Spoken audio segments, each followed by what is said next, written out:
At this time, I have the honor to present to you the moral leader of our nation. I have the pleasure to present to you Dr. Martin Luther King, Jr.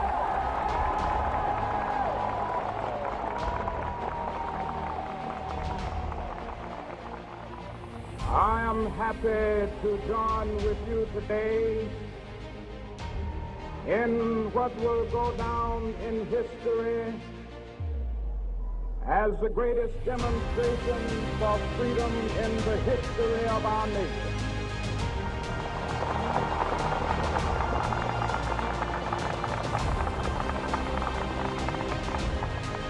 Five years ago, a great American in whose symbolic shadow we stand today signed the Emancipation Proclamation. This momentous decree came as the great beacon light approached the millions of Negro slaves who had been seared in the flames of withering injustice. It came as a joyous daybreak to end the long night of their captivity.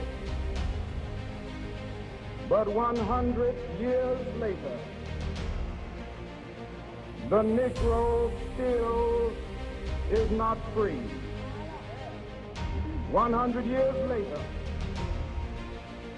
the life of the Negro is still sadly crippled by the manacles of segregation and the chains of discrimination. 100 years later, the Negro lives on a lonely island of poverty in the midst of a vast ocean of material prosperity. 100 years later,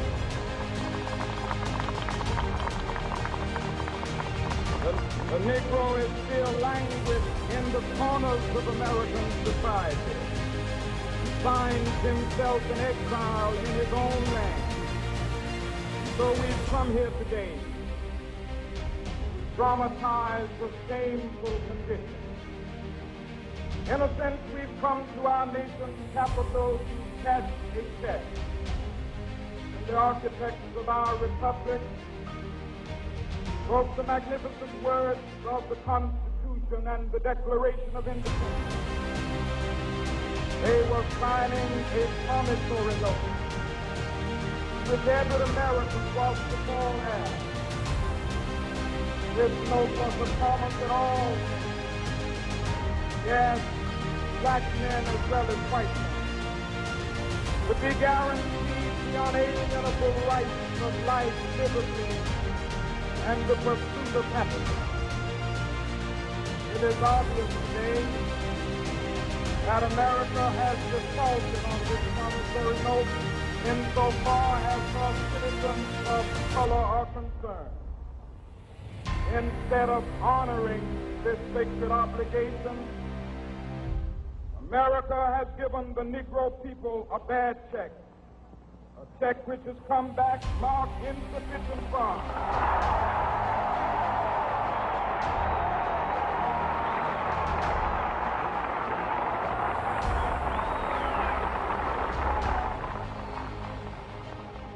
But we refuse to believe that the Bank of Justice is bankrupt.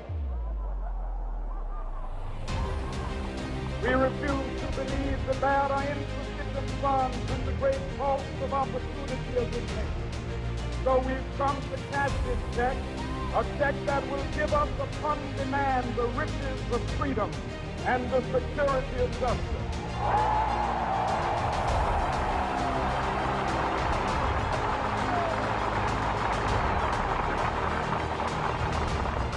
We have also come to this hallowed spot to remind America of the fierce urgency of now. This is no time to engage in the luxury of cooling off or to take the tranquilizing drug of gradualism.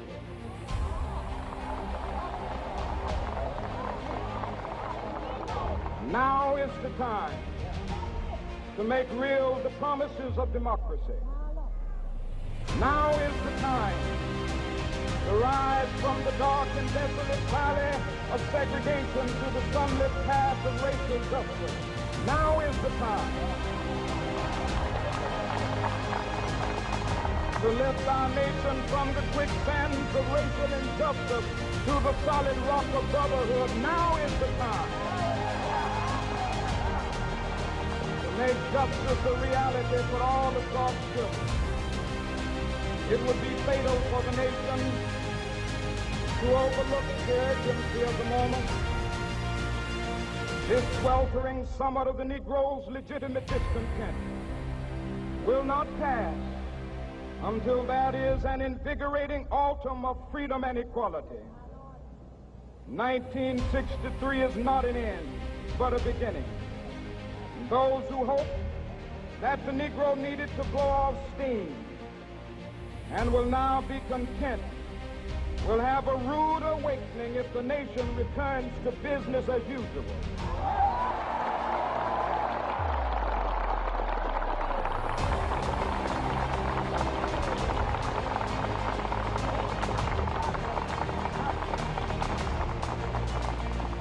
There will be neither rest nor tranquility in America until the Negro is granted his citizenship rights. The whirlwinds of revolt will continue to shake the foundations of our nation until the bright days of justice emerge. But that is something that I must say to my people who stand on the warm threshold which leads into the palace of justice. In the process of gaining our rightful place, we must not be guilty of wrongful deeds. Let us not seek to satisfy our thirst for freedom by drinking from the cup of bitterness and hatred.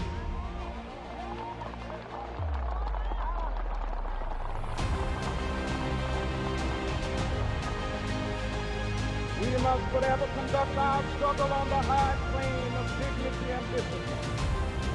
We must not allow our creative protest to degenerate into physical violence. Again and again, we must rise to the majestic heights of meeting physical force with soul force. The marvelous new militancy which has been taught the Negro community must not lead us to a distrust of all white people. For many of our white brothers, as evidenced by their presence here today, have come to realize that their destiny is tied up with our destiny.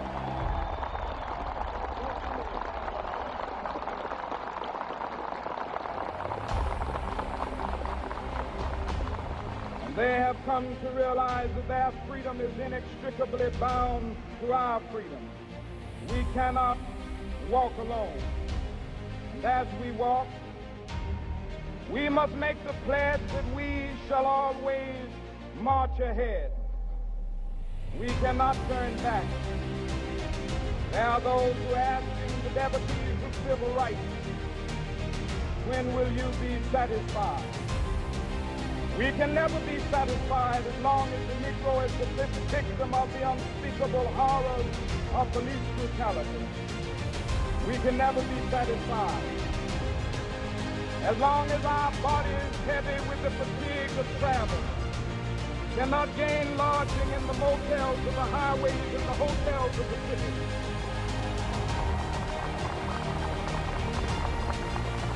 We cannot be satisfied as long as the Negro's basic mobility is from a smaller ghetto to a larger one. We can never be satisfied as long as our children are stripped of their selfhood and robbed of their dignity by signs stating for whites only.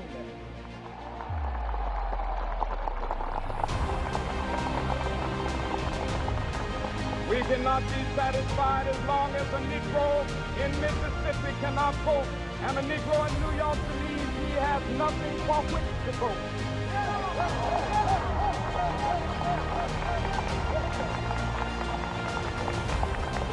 No, we are not satisfied, and we will not be satisfied until justice rolls down like water and righteousness like a mighty stream.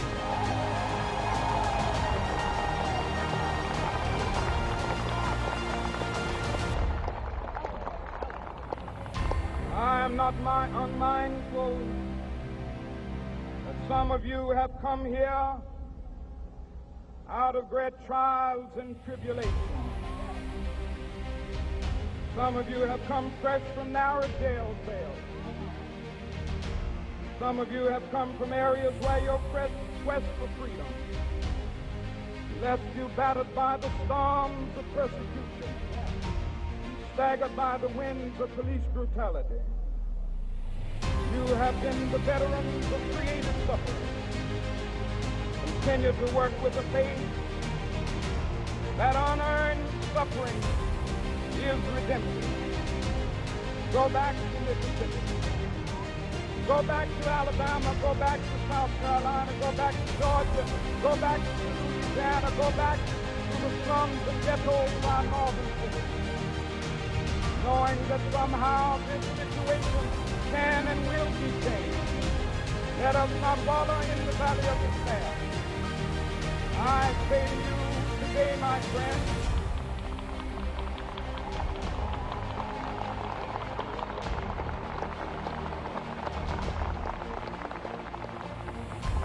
so even though we face the difficulties of today and tomorrow, I still have a dream. It is a dream deeply rooted in the American dream. I have a dream that one day this nation will rise up, live out the true meaning of its creed. We hold these truths to be self-evident that all men are created.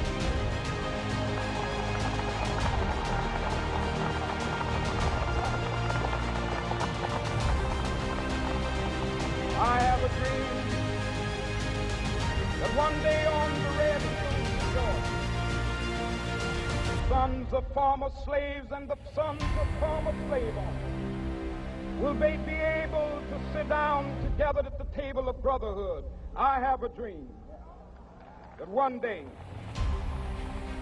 even the state of Mississippi, a state sweltering with the heat of injustice, sweltering with the heat of oppression, will be transformed into an oasis of freedom and justice. I have a dream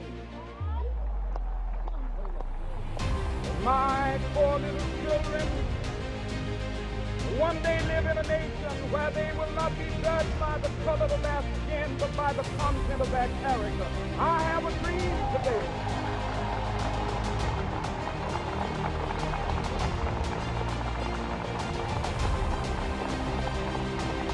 I have a dream that one day, down in Alabama, with its vicious racists, with its governor having his lips dripping with the words of imposition and nullification, one day right there in Alabama, little black boys and black girls will be able to join hands with little white boys and white girls as sisters and brothers. I have a dream today.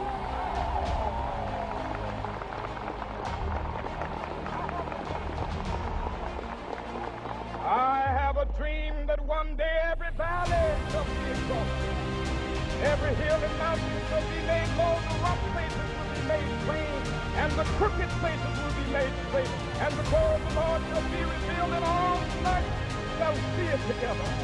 This is our hope. This is the faith that I go back to the South with. With this faith, we will be able to hew out of the mountain of despair a stone of hope. With this faith, we will be able to transform the dangling discords of our nation into a beautiful symphony of brotherhood. With this faith, we will be able to work together, to pray together, to struggle together, to go to jail together, to stand up for freedom together, knowing that we will be free one day. This will be the day.